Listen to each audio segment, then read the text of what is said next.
हे कृष्ण के मित्र उद्धव जी, हम सबका प्रणाम स्वीकार कीजिए। सबका कल्याण हो।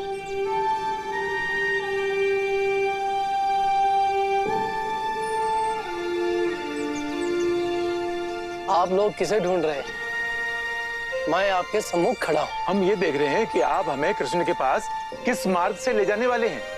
यहाँ ऐसा कोई मार्ग नहीं है जिससे आप कृष्ण तक पहुंच सके। किंतु अभी तो आपने कहा कि आप कृष्ण के मित्र हैं और आप हमें यहाँ कृष्ण तक पहुँचने का मार्ग बताने आए हैं। मेरे कहने का अर्थ था कि मैं आपको वो ज्ञान दूंगा जिससे आप कृष्ण के सच्चे स्वरूप को जान सके, उन्हें मनुष्य के रूप में नहीं, ईश्वरीय रूप में प्राप्त कर सके। किंतु कृष्ण तो है ईश्वरीय रूप, हम उन तक पहुंच जाएं तो हम बिना किसी प्रयास के उनके ईश्वरीय रूप को प्राप्त कर लेंगे। इसके लिए हमें आपकी ज्ञान की क्या आवश्यकता? हाँ, हमारे साथ छल हुआ है, हमें कृष्ण चाहिए, आपका ज्ञान नहीं। शांत हो जाइए, मेरी बात सुनिए। हमें कोई राज थोड़ी चलाना है जो हमें ज्ञान चाहिए, हमें तो केवल कृष्ण चाहिए। मैं यहाँ कृष्ण के आदेश से ही आया हूँ और कृष्ण ही मुझे यहाँ आप लोगों को तत्व ज्ञान देने के लिए भेजा है। किंतु यदि आप लोगों को यह ज्ञान नहीं चाहिए तो मैं लौट जाता हूँ। परंतु ध्यान रखिएगा, यदि मैं बिना तत्व ज्ञान दिए लौटा तो ये कृष्ण की इच्छा का अपमान होगा, कृष्ण का अपमान होगा। अब आप लोग ही बताएं, आप लोग क्या चाहते हैं? यदि आप चाहते हैं कि मैं लौट जाऊं तो मैं लौट जाता हूं। नहीं, यदि हमारे कृष्ण ने आपको आदेश दिया है, यदि उनकी इच्छा है कि आप हमें ज्ञान दें, तो हमें उनकी इच्छा का सम्मान करना ही होगा। हाँ उद्धव जी, केवल कृष्ण के लिए हम आपसे ज्ञान अवश्य लेंगे, किंतु अंतिम निर्णय हमारा होगा कि हम आपके ज्ञान को स्वीकार करें अथवा नहीं। ठीक है, निर्णय तो अब आप लोगों को ही करना होगा, किंतु विरह की वेदना को ज्ञान से ही दूर किया जा सकता है। केवल मेरे ज्ञान योग को स्वीकार करके ही आपकी पीड़ा कम हो सकती है। इसलिए सच्चे मन से आप लोगों को मेरा ज्ञान योग स्वीकार करना ही होगा। उद्धव, हमारा तो एक ही मन था और वो भी कृष्णा के साथ चला गया, तो अब हम किस मन से ज्ञान योग स्वीकार करें? किंतु आप हमें कृष्ण के सच्चे स्वरूप से अवगत कराइए। कौन है कृष्ण? क्या है उनका रहस्य? ठीक है, मैं आप सबको कृष्ण के विषय में सब कुछ बताऊंगा। इसलिए अब मैं जो कहने जा रहा हूं उसे ध्यान से सुनिए। जिस कृष्ण को आप जानते हैं वो उनके विराट व्यक्तित्व का केवल एक सूक्ष्म भाग है। वास्तव में कृष्ण केवल एक अवतार नहीं, युग प्रणेता है। वो इस सृष्टि के पालनहार है। यदि वो चाहते तो किसी राजा के यहाँ जन्म ले सकते थे, किंतु उन्होंने कारागार में जन्म लिया और एक साधारण ग्वाल के यहाँ पले बढ़े आप लोगों के मध्य।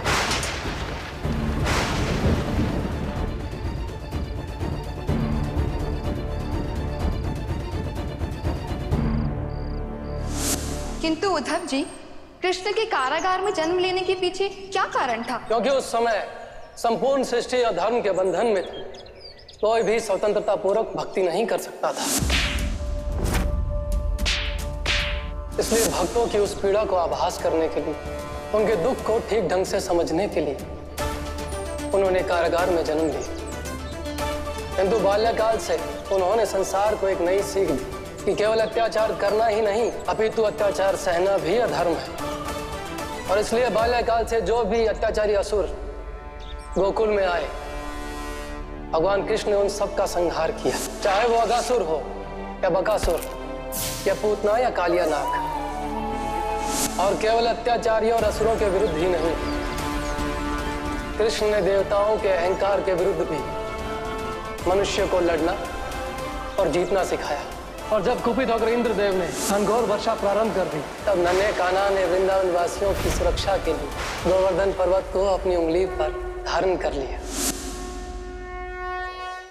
प्रभु कहाँ हैं आप? मुझे दर्शन दीजिए प्रभु। गाय माता, क्या आपने कृष्ण को देखा है? गाय माता भी मौन है, लगता इन्हें भी नहीं पता है। क्या आपने कृष्ण को देखा है? आपने भी नहीं देखा। मित्र, क्या आपने कृष्ण को देखा है? नहीं तो। आपने भी नहीं देखा है।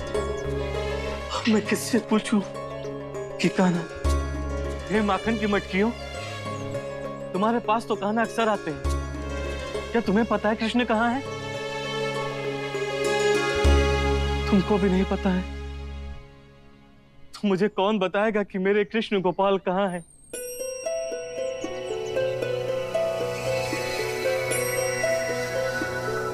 हे कदम के वृक्ष, तुम्हारे छांव तले तो सारी लीलाएं की है लीलाधारी ने।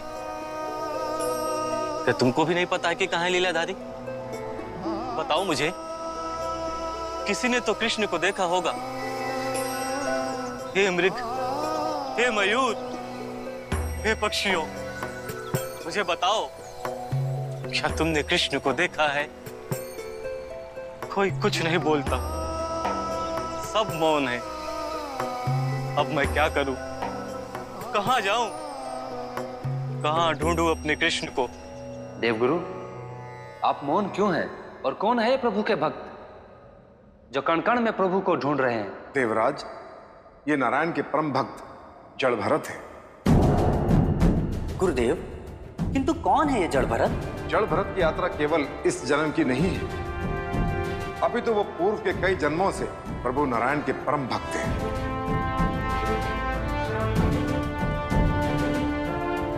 देवो, जड़ भरत नारायण के ऐसे परम भक्त थे, उनकी भक्ति ऐसी पवित्र और दिव्य थी कि प्रभु को स्वयं उसके पास आना पड़ता था। हे नारायण भक्तों, लीजिए, प्रभु का प्रसाद ग्रहण कीजिए।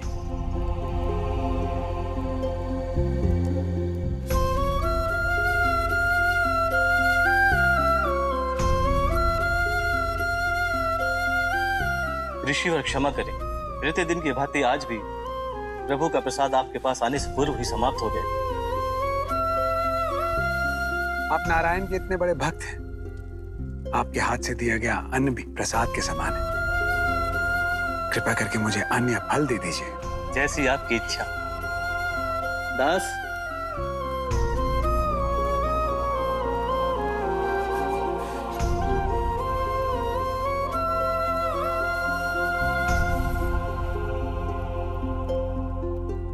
किंतु गुरुदेव, नारायण के इतने बड़े भक्त की आज इतनी बुरी दशा? हाँ गुरुदेव, यदि जड़ भरत नारायण के इतने बड़े भक्त हैं तो उन्हें प्रभु के दर्शन क्यों नहीं हो रहे हैं? देवो, इसका भेद समुद्र मंथन के बाद अमृत के लिए देवताओं और असुरों में हुए संघर्ष में छिपा है। गुरुदेव, वह संघर्ष तो देवों और असुरों के मध्य था। भला उसका जड़ भरत के जीवन से क्या संबंध? संबंध है देवो, बहुत गहरा संबंध है, क्योंकि समुद्र मंथन से मिले अमृत कलश को लाहू ने छल पूर्वक देवों से छीनकर भाग रहा था। तब प्रभु ने सुदर्शन से राहु का सर खंडित कर दिया था, किंतु अमृत पान करने के कारण राहु अमर हो गया था। और तब राहु ने नारायण से यह कहा था, विष्णु, तूने मेरा छल पूर्वक वध किया है, किंतु अमृत पीने के कारण अब मैं अमर हो गया हूं, और ये अमृता तेरे भक्तों के लिए श्राप बनेगी। बहुत प्रेम है ना तुझे अपने भक्तों से? अब देखना, तेरे वही भक्त राहु के कोप का भाजन बनेंगे। तुम्हारे प्रिय भक्तों को भी मैं वही दंड दूंगा, वही कष्ट दूंगा जो तुमने मुझे दिया है। देवो, राहु के इस निर्णय के बाद यह नियति बन गई थी। आठों पहर में से जब कभी भी राहु काल आता तो उस समय राहु प्रभु के भक्तों को कष्ट पहुंचाने का प्रयास करता। तो क्या उस समय प्रभु अपने भक्तों की राहु से रक्षा नहीं कर पाते थे? प्रभु अपने भक्तों को भला अकेला कैसे छोड़ सकते हैं? प्रभु राहु काल में अपने भक्तों की रक्षा के लिए सदैव किसी न किसी रूप में उनके पास उपस्थित रहते थे, और अपने परम भक्त जड़ भरत की रक्षा के लिए भी वो यही करते थे। महाराज की जय हो। प्रतिदिन की तरह मैं आज भी नारायण का प्रसाद लेने आया हूँ। क्षमा प्रार्थी हूँ ऋषिवर, रहते दिन की तरह आज भी आप देर से आए। ईश्वर का प्रसाद समाप्त हो चुका है। किंतु मैंने आपके लिए भोजन का प्रबंध किया है, इसलिए आइए भोजन ग्रहण कीजिए।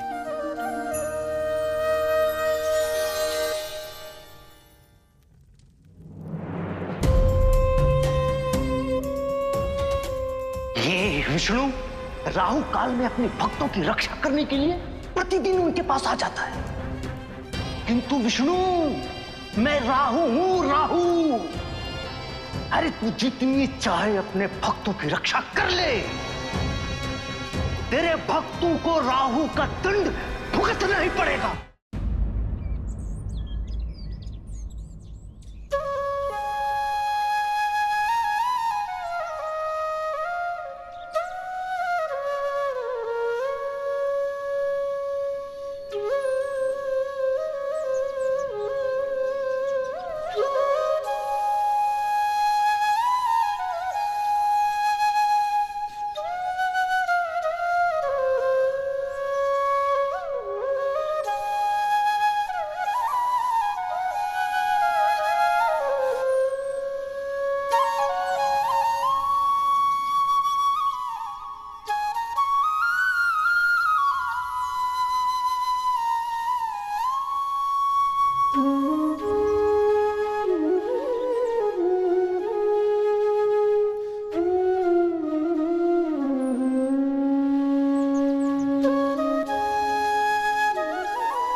हाँ, श्री कृष्ण का वास तो इन समस्त वस्तुओं में है, परंतु मैं इन समस्त वस्तुओं को अकेला कैसे लेके जाऊं? एक काम करता हूं, पहले इस मटकी को लेके जाता हूं। मैंने सुना है कि कृष्ण को मटकी से बहुत प्रेम है।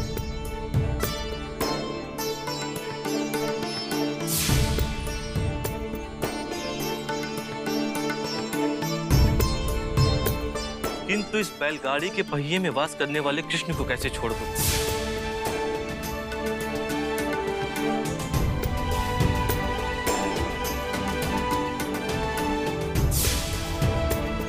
किंतु अगर इस गाय की घंटी को छोड़ दिया तो गोपाल कृष्ण बुरा मान जाएंगे।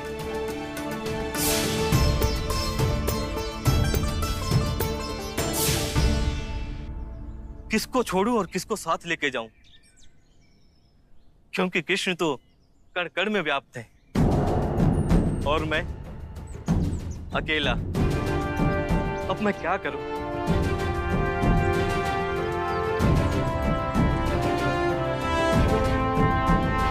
हे कृष्णा, अब आप ही बताइए कि मैं क्या करूं। आप ही मेरा मार्गदर्शन करिए।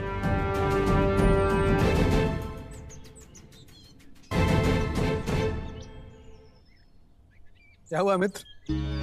आप किस चिंता में डूबे हो? क्या बताऊं मित्र, मनुष्य एक और समस्या अनेक। पहले एक कृष्ण नहीं मिल रहे थे, अब इतने सारे मिल गए हैं कि समझ में नहीं आ रहा है कि इन सारे को पिता के पास कैसे लेके जाऊं मैं। तुम सच में बहुत भोले हो। तभी तो पिता मुझे जड़ कहते हैं और ये संसार जड़ भरत। जड़ भरत, यदि मैं कण कण में हूं तो तुम्हारे भीतर भी तो हूं, किंतु तुम इस सत्य को समझ ही नहीं पाए। हाँ, देखा, तुम भी चिंता में पड़ गया ना मित्र। ये कार्य है ही ऐसा कि इतने सारे कृष्ण को एक साथ ले ही नहीं जा सकते। किंतु मित्र, एक मार्ग है।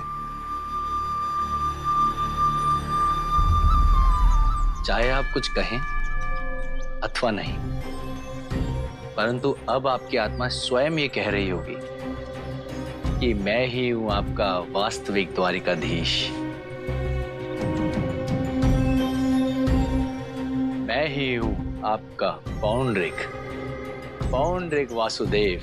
यदि आप श्री कृष्ण है तो फिर इतने दिनों से हम जिसे श्री कृष्ण मान रहे थे वो कौन है? एक छलिया। किंतु हमें तो श्री कृष्ण में छल जैसी कोई बात ही नहीं दिखी। यही तो छल है। यदि वो ऐसा नहीं करता तो क्या आप लोग उस पर विश्वास करते? किंतु आज तक श्री कृष्णा ने सदैव हमारे कर्मों के उचित फल दिए हैं। कर्मों के फल कोई देता नहीं, वो तो मनुष्य को स्वतः ही प्राप्त हो जाते हैं। यही विधि का विधान है। भगवान तो वो होता है जो विधान के ऊपर जाकर ही अपने भक्तों की सेवा करे।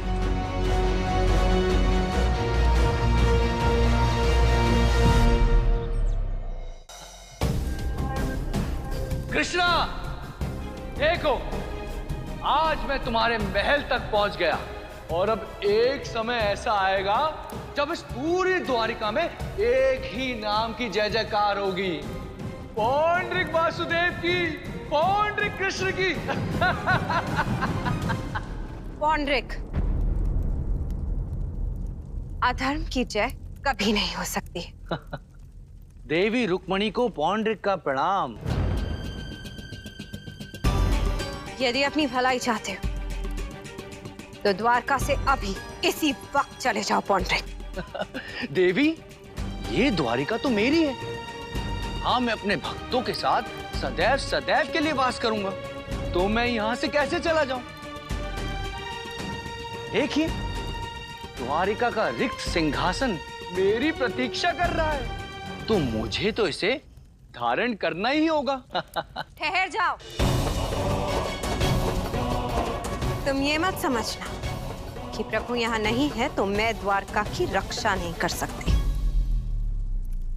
यदि द्वारका की रक्षा के लिए आवश्यक हुआ तो मैं तुम्हारा वध भी कर सकती हूँ।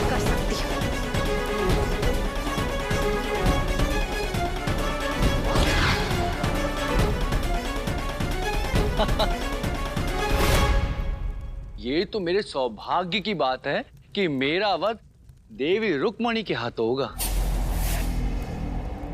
वध कर दीजिए मेरा। तुमने द्वारका वासियों को भ्रमित किया। बिना आज्ञा के तुम इस महल में आए, एक स्त्री का अपमान किया। तुमने मन, कर्म और वचन तीनों से पाप किया है और तुम्हारे इस पाप का एक ही दंड हो सकता है, मृत्यु दंड। ठहरिए देवी।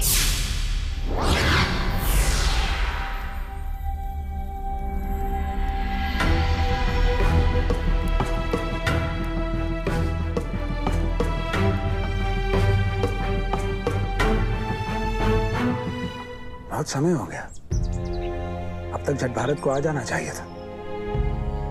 कहीं किसी संकट में ना फंस गए हो, मुझे देखना चाहिए।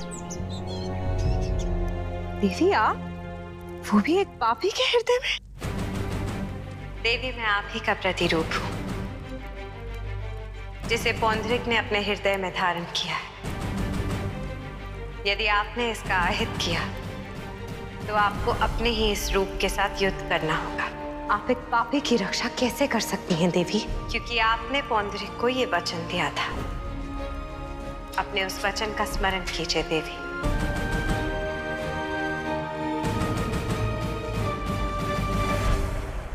मुझे क्षमा कर दीजिए देवी, मैं एक पल के लिए भूल गई अपने दिए हुए वचन को। आप निश्चिंत रहिए, मैं इसकी हत्या नहीं करूंगी।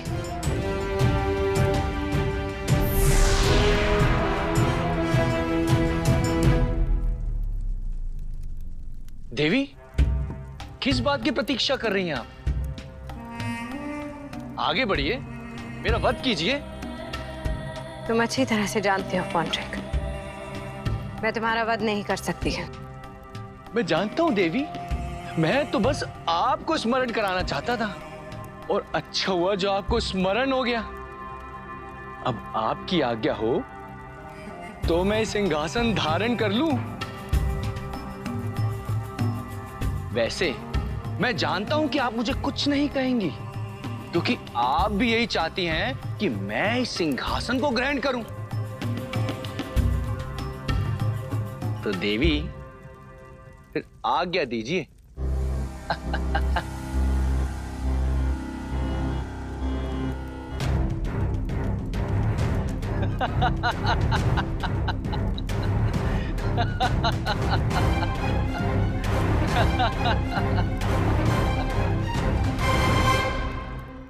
हे द्वारिका के प्रजाजनों, आपको तो ज्ञात ही है कि अब से पौंड्रिक भगवान ही आपके भगवान है। हाँ भगवान, बिना कर्म के आपने हमें वो सब कुछ दिया जिसके लिए हमें कठिन कर्म करना पड़ता था।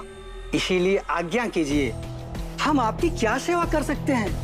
मैं चाहता हूं इस नगर का नाम द्वारिका से पौंड्रिकपुरी किया जाए। यहाँ पर भक्ति हो तो केवल पौंड्रिक की, पूजा हो तो पौंड्रिक की, यहाँ के मंदिरों में मूर्तियां हो तो केवल पौंड्रिक की।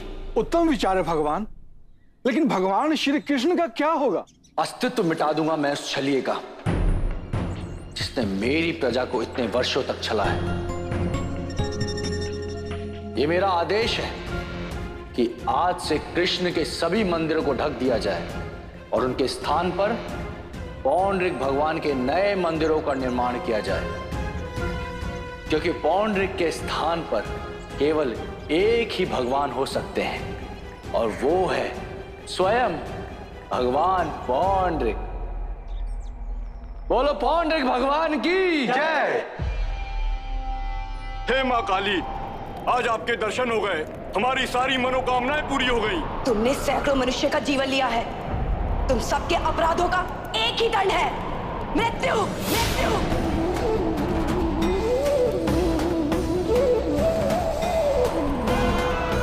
किंतु हमने तो आपकी भक्ति की है, हम तो आपके भक्त हैं। तुम सब मनुष्यता के शत्रु हो, इसलिए तुम सबका अंत होना आवश्यक है।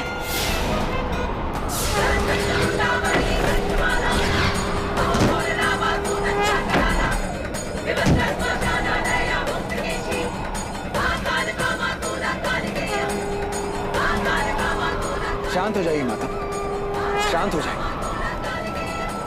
सब अधर्मियों का अंत हो चुका है, कृपया करके शांत हो जाइए मां।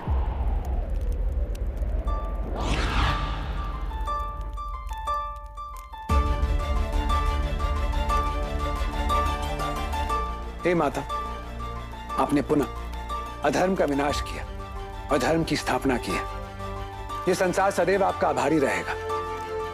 परम अवतार, आभारी तो मैं हूं आपकी, जो आपने मुझे धर्म की रक्षा करने का सुअवसर दिया। और ये मेरा सौभाग्य है कि मुझे आपके दर्शन हुए।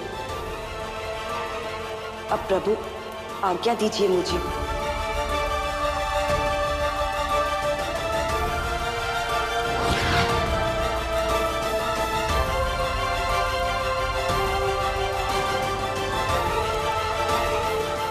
तुम लोगों का समय समाप्त हो गया, अब मुझे नहीं देनी है अपनी बलि।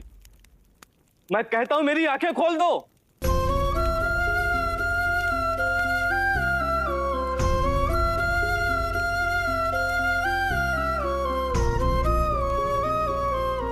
अरे मित्र, तुम यहां कब आए? और वे सब अघोरी कहां गए? उन्होंने स्वयं को माता को अर्पित कर दिया।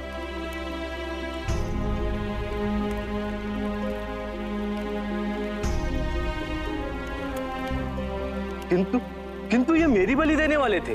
उनकी सभी मनोकामनाएं पूर्ण हो गई, इसलिए उन्होंने स्वयं को माता को अर्पित कर दिया। मुझे प्रसन्नता है कि माता ने इन सब की पुकार सुन ली और इन्हें जीवन मुक्ति दे दी। जड़भरत, अब हमें चलना चाहिए, तुम्हारे पिता हमारी प्रतीक्षा कर रहे हैं। अवश्य मित्र। हे मां काली, मैं समझ गया कि आपने इसलिए मेरी बलि नहीं स्वीकार की कि आप चाहती हैं कि मैं अपने पिता के समक्ष अपनी सत्यता को प्रमाणित करूं। आप धन्य हैं मां, आप धन्य हैं। धन्य है प्रभु, और धन्य है प्रभु की लीला, जो किसी भी प्रकार अपने भक्तों का अहित नहीं होने देती। भक्तों के हित के लिए ही तो प्रभु ने ये अवतार लिया है। किंतु आज जड़ भरत के कारण हमें माता काली और प्रभु श्री कृष्ण के एक साथ दर्शन हुए। हम परम सौभाग्यशाली हैं जो हमें पुरुष और प्रकृति, प्रभु और शक्ति के साथ दर्शन हुए। ऐसा अवसर युगों युगों में एक ही बार आता है। धन्य है जड़वर्त जिसके कारण हम देवों को ये शुभ अवसर मिला है।